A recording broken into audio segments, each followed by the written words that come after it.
Hello എല്ലാവർക്കും നമസ്കാരം. ഞാൻ ഡോക്ടർ ബിന്ദു, കുട്ടികളുടെ സ്പെഷ്യലിസ്റ്റാണ്. നിങ്ങൾ ചോദിച്ച ഡൗട്ട്സിനുള്ള ആൻസേഴ്സുമായിട്ടാണ് വന്നിട്ടുള്ളത്.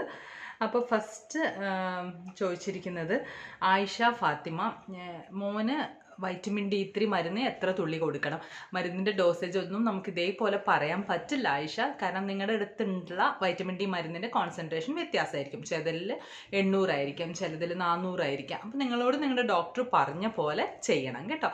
അപ്പോൾ ചിലപ്പോൾ നമ്മൾ പറയുന്ന ഡോസ് ആയിരിക്കില്ല നിങ്ങളുടെ കയ്യിലുള്ള കോൺസെൻട്രേഷൻ, അപ്പോൾ തെറ്റിപ്പോവും. അതുകൊണ്ടാണ്. ഡെൻസി ചോദിച്ചത് ന്യൂബോൺ ബേബീസ് എവിടെയെങ്കിലും നോക്കി ചിരിക്കുന്നത് എന്തുകൊണ്ടാണ്?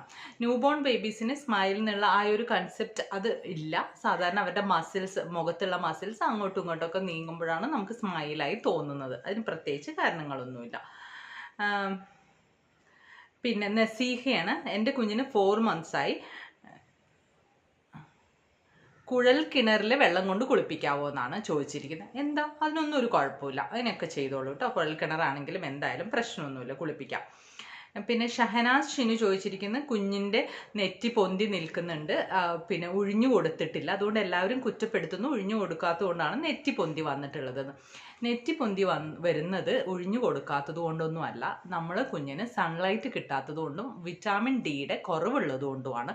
കുഞ്ഞിന് എന്തായാലും അരമണിക്കൂർ സൂര്യപ്രകാശം കൊള്ളിക്കണം. രാവിലെ 10 മണിക്കും വൈകുന്നേരം 3 മണിക്കും ഇടയിലുള്ള വെയിലാണ് വൈറ്റമിൻ ഡി കിട്ടാൻ ഏറ്റവും നല്ലത്.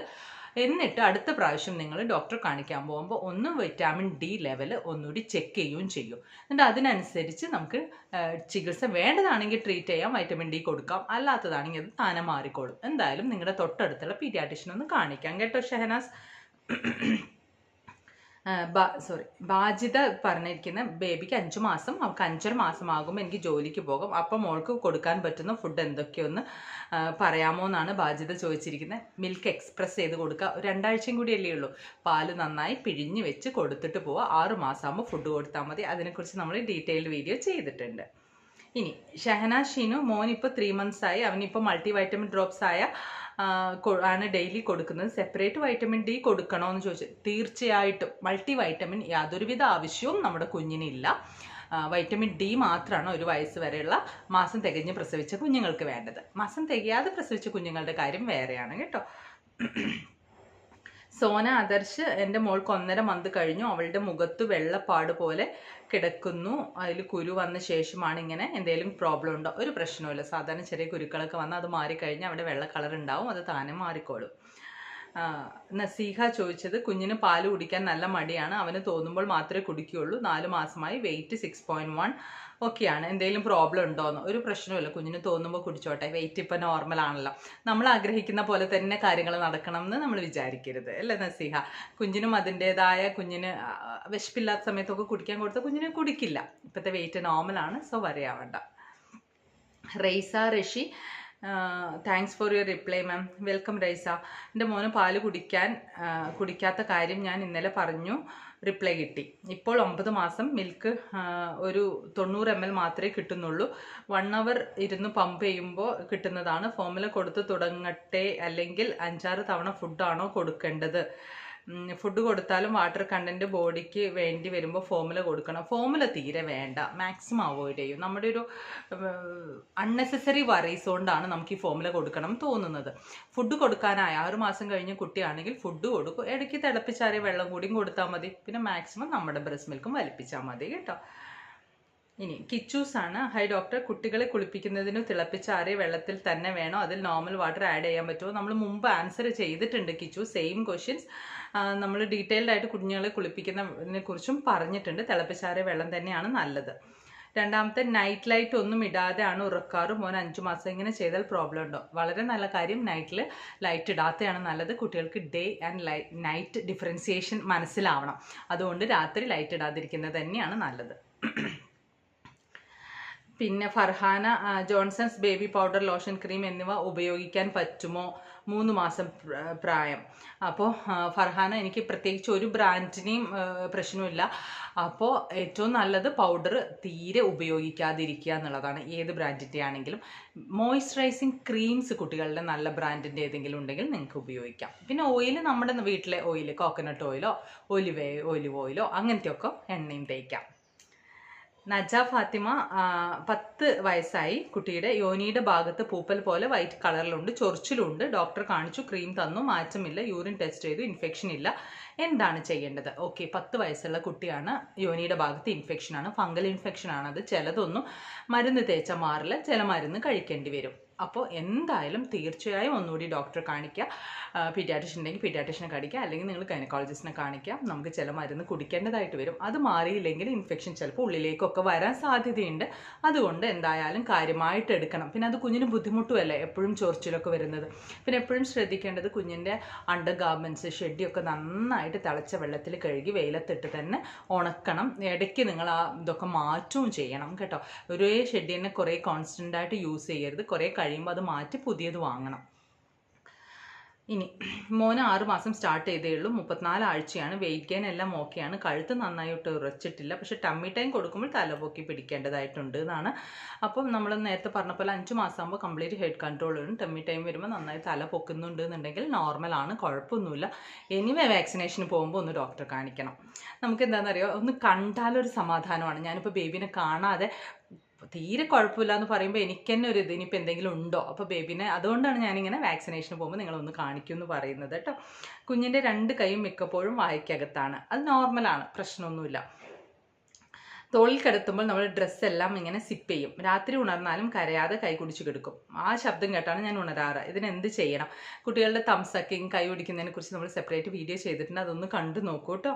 വിശപ്പുമായി ഇതിന് ബന്ധമുണ്ടോ? സാധാരണയില്ല. വിശപ്പും ഇവർ കൈ വായലിടും, പക്ഷെ എപ്പോഴും കൈ വായലിടുന്നത് വിശപ്പ് കൊണ്ടാവണമെന്നില്ല. ഇറ്റ്സ് എ നോർമൽ ബിഹേവിയർ ആ ഏജിൽ കേട്ടോ. മൗത്തിങ്. കുഞ്ഞിന് മടിയിൽ ബാക്ക് സപ്പോർട്ട് ഇല്ലാതെ ഇരുത്താമോ?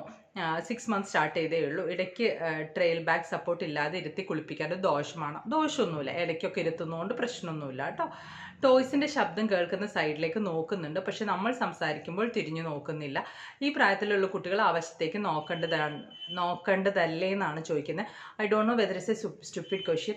ഒരു കുഴപ്പമില്ല കൃഷ്ണപ്രിയ. മീൻസ് എന്ത് ഡൗട്ട്സും നിങ്ങൾക്ക് നമ്മളോട് ചോദിക്കാം. സ്റ്റുപ്പിഡാണോ? ഒന്നുമില്ല. നമുക്ക് എല്ലാ മദേഴ്സിൻ്റെ അറിയാം. നമുക്ക് നമ്മുടെ മക്കളുടെ കാര്യമാകുമ്പോൾ ചെറിയ കാര്യമാണെങ്കിൽ തന്നെ നമുക്കത് വറിയാണ്. അത് ശരിയാണോ കറക്റ്റാണോ എന്നൊക്കെ ഉള്ളൊരു, പിന്നെ നമുക്ക് 3-4 പേരോട് ചോദിച്ചാലേ ചിലപ്പോൾ നമുക്കൊരു ആശ്വാസം കിട്ടുള്ളൂ. അപ്പോൾ നിങ്ങൾക്ക് എന്ത് സ്റ്റുപ്പിഡിറ്റി ആണെങ്കിലും നിങ്ങൾക്ക് ഇവിടെ ചോദിക്കാം, നോ വറീസ്. ഓക്കെ. അപ്പോൾ ടോയ്സ് കേൾക്കുന്ന ഭാഗത്തേക്ക് നോക്കുന്നുണ്ട്, നമ്മൾ വിളിക്കുന്ന ഭാഗത്തേക്ക് നോക്കുന്നില്ല എന്നുണ്ടെങ്കിൽ നമ്മൾ കുറച്ചുകൂടി കുട്ടീനെ സ്റ്റിമുലേറ്റ് ചെയ്യാൻ നോക്കണം. അതായത് പല സമയത്തും കുഞ്ഞിനോട് വർത്താനം പറയാനും ബാക്കി ചുറ്റുള്ളവരിരുന്ന് കളിപ്പിക്കാനും കുഞ്ഞിന് കുറച്ചുകൂടി സ്റ്റിമുലേഷൻ വന്നാൽ കുഞ്ഞ് ഹ്യൂമൻ സൗണ്ട്സിൻ്റെ നേരെയും തിരിഞ്ഞ് നോക്കാൻ തുടങ്ങും. അത് ആവശ്യമാണ്. 6 മാസം ആകുമ്പോൾ കുഞ്ഞ് സൗണ്ടിൻ്റെ സൈഡിലേക്ക് ടേൺ ചെയ്യേണ്ടത് അത്യാവശ്യം തന്നെയാണ് കേട്ടോ. പ്രീടേം കുട്ടികളുടെ ഓരോ മൈൽ സ്റ്റോൺസും എത്ര കണ്ട് റിലാക്സേഷൻ കൊടുക്കാം എന്നുള്ളതാണ് പറഞ്ഞിരിക്കുന്നത്. അപ്പോൾ പ്രീടേം കുട്ടികൾക്ക് എത്ര പ്രിമച്ചുറാണോ, ഇപ്പം നമ്മുടെ കുട്ടി സാധാരണ നമ്മൾ 10 മാസം എന്ന് പറഞ്ഞാൽ 40 ആഴ്ചയാണ്, അതിൽ 32 ആഴ്ച എന്ന് പറഞ്ഞാൽ നമുക്ക് ഏകദേശം എത്ര മാസം ഗ്യാപ്പ് വന്നു? 2 മന്ത് ഗ്യാപ്പ് വന്നു. അപ്പോൾ അവിടുത്തെ 2 മന്ത് അലവൻസ് കൊടുക്കണം. നമ്മുടെ കുട്ടി 28 ആഴ്ചയിലാണ് പ്രസവിച്ചത്, അതായത് 7 മാസമൊക്കെ ആകുമ്പോഴാണ് പ്രസവിച്ചതെങ്കിൽ നമ്മൾ ആ കുഞ്ഞിന് 3 മാസത്തെ അലവൻസ് കൊടുക്കണം. നോർമൽ കുട്ടികളെ കാണും. അവരെത്ര നേരത്തെ പിറന്നോ അതിനനുസരിച്ചുള്ള അലവൻസ് കൊടുക്കണം. ഓക്കെ. സോണിയാണ്. പിന്നെ എൻ്റെ കുഞ്ഞിന് 4 മാസമായി, കമിഴ്ന്ന് വീണ് 3.5 മാസത്തിൽ തന്നെ. പക്ഷെ അവൻ 2 കൈ ഇപ്പോഴും വായിൽ വെച്ച് കൊണ്ടിരിക്കുവാണ്. ഫീഡ് ചെയ്യുന്ന ടൈമിലും കുറച്ച് കുടിച്ചിട്ട് വിരൽ വായിൽ വയ്ക്കും. ഇവിടെ എല്ലാവരും പറയുന്നു വിരൽ തേഞ്ഞു പോകുമെന്ന്. ആ ശീലം മാറ്റാൻ എന്താണ് ചെയ്യേണ്ടത്? Please reply. കുട്ടി നല്ല ആക്റ്റീവാണ്, വലിയാനൊക്കെ ശ്രമിക്കുന്നുണ്ട്. അത് ഇപ്പോഴേ ശ്രമിക്കുന്നത് അതുകൊണ്ട് എന്തെങ്കിലും പ്രോബ്ലം ഉണ്ടോ? അങ്ങനെയൊന്നുമില്ല. വലിയാൻ ശ്രമിക്കുന്നതുകൊണ്ടൊന്നും പ്രോബ്ലം ഒന്നുമില്ല.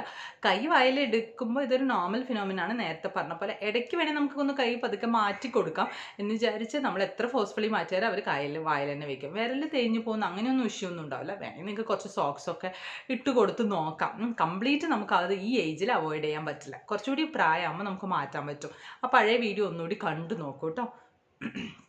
ഇനി അമൃതയാണ്. മരുന്നുകൾ കൊടുക്കുന്ന ഫില്ലർ ബോട്ടിലിൽ തന്നെയാണോ ഇട്ട് വെക്കേണ്ടത്? ഇട്ട് വെക്കുന്നത് തന്നെയാണ് നല്ലത്. പക്ഷെ നമ്മൾ കുഞ്ഞിൻ്റെ വായിലൊക്കെ വെച്ചിട്ടാണ് ഇടുന്നതെങ്കിൽ അത് പിന്നെ ക്ലീൻ ചെയ്തിട്ട് വേണം അതിലിട്ട് വെക്കാൻ. അല്ല നമ്മളിങ്ങനെ ജസ്റ്റ് ഡ്രോപ്സ് ഒറ്റിച്ചിട്ട്, അതായത് വായുമായിട്ട് കോൺടാക്ട് ചെയ്തില്ലെങ്കിൽ നിങ്ങൾക്ക് അതുപോലെ തന്നെ വെക്കാം കേട്ടോ. അമൃത.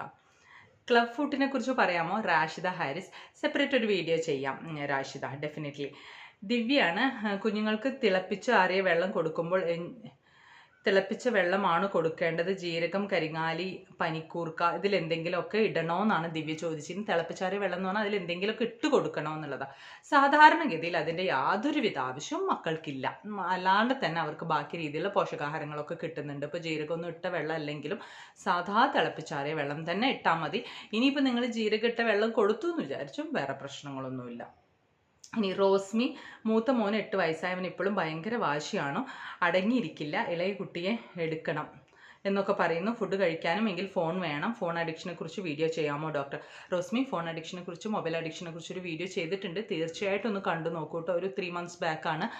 പിന്നെ മോനെ നമുക്ക് ശരിയായിട്ട് രീതിയിൽ കൗൺസിലിങ്ങിൽ ട്രെയിൻ ചെയ്ത് കൊണ്ടുവരണം, മൂത്ത മോനെ.